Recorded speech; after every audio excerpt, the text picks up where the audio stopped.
Olá, meu nome é Guilherme Miller Kaiser, sou aluno de iniciação científica orientado pelo professor Dr. Marcos Mafra e coorientado pela mestre Karina Mayumi Ueda. Hoje irei apresentar sobre a síntese, caracterização e aplicação dos solventes supramoleculares para extração de compostos bioativos. Os solventes supramoleculares, também conhecidos como supras, são líquidos nanoestruturados, formados através da automontagem e conservação de moléculas anfifílicas. Na automontagem, essas moléculas se unem formando estruturas como vesículas, bicamadas e micelas reversas. Então, esse sistema sofre uma mudança nas condições do ambiente que gera a coacervação.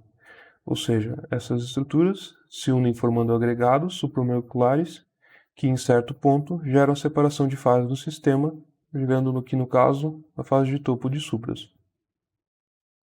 Então, quais são as vantagens dos supras?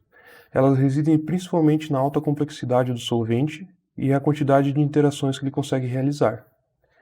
Isso permite que ele extraia compostos em uma alta faixa de polaridade, uma ampla faixa, e também possa realizar extração multicomponente, que é o caso desejado muitas vezes com matrizes reais. Essas interações que o solvente realiza também podem ser alteradas através da variação da composição do sistema, sendo personalizado para a extração de um composto específico, ou seja, ele se torna um designer solvent, obtendo assim uma eficiência de extração melhor para aquela molécula. Para além disso, o processo de formação dos supras é um processo espontâneo que simplifica a síntese e a extração, reduzindo também o aporte de energia térmica, o que permite também a preservação da bioatividade. O objetivo principal dessa pesquisa foi analisar a capacidade dos supras em concentrar compostos bioativos por meio da extração líquido-líquido. Para isso, foi realizada a síntese dos supras com sistema ácido octanóico, etanol e água, e a sua estrutura foi analisada por meio de microscopia óptica. Já para extração, esta foi realizada com amostras padrão. No caso, foram utilizadas a quercetina, encontrada em diversas matrizes vegetais, mas sendo uma delas a pitanga, e a curcumina, ambas moléculas que apresentam capacidade antioxidante. Os parâmetros analisados foram o coeficiente de partição e a eficiência de extração.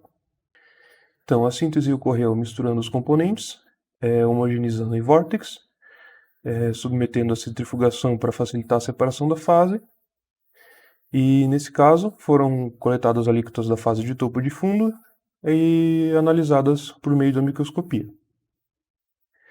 As frações de ácido octanóico na amostra foram mantidas constantes a 5%, variando a quantidade de etanol de 20% a 35%, que dá o nome da amostra, sendo o restante em água. Já para extração, metade da quantidade de etanol foi substituída pela solução padrão, também com o solvente etanol, e foi submetida ao vórtex por 1 minuto e centrifugação por 15 minutos, sendo as fases de topo e de fundo analisadas por meio de espectrofotometria UV-Vis. Então, agora para os resultados, temos análise de microscopia. A presença de agregados foi observada com uma concentração de etanol a partir de 20% e chegando até 35% em todas as amostras. Os tamanhos aproximados das estruturas geraram em torno de 10 a 20 micrômetros e, com base na literatura existente para sistemas similares, nós podemos tomar a fase contínua como etanol e as gotículas como agregados das micelas reversas. Agora para o resultado das extrações. Obtivemos uma composição ótima igual para ambos as biomoléculas, sendo ela de 22,5% de etanol, obtendo um resultado um pouco mais elevado para a curcumina.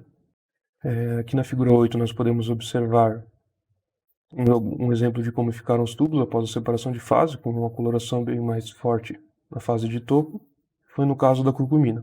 Podemos também observar uma redução na eficiência de extração com aumento na fração de etanol. Já para o ponto 20, que obteve um resultado menor do que os outros, nós podemos associar isso à formação insuficiente dos agregados, que a gente pode observar na figura anterior da microscopia, que obteve umas estruturas um pouco mais esparsas. Então, o que podemos concluir? Os supras apresentaram alta capacidade de separar e concentrar a quercetina e a curcumina, e eles atuaram como designer solvent, ou seja, a gente conseguiu variar a composição do sistema e obteve uma resposta na eficiência de extração. Eles também obtiveram êxito na extração de compostos de diferentes polaridades, ou seja, a quercetina e a curcumina, que apresentam um log de K-W diferente, e sendo que também podemos observar que, neste caso, para essas biomoléculas, a otimização dependeu mais da estrutura do solvente do que as interações específicas que ela realizava com a quercetina ou a curcumina. Essas foram as referências utilizadas nos slides, e gostaria muito de agradecer a todos, em especial ao CNPq pela bolsa concedida.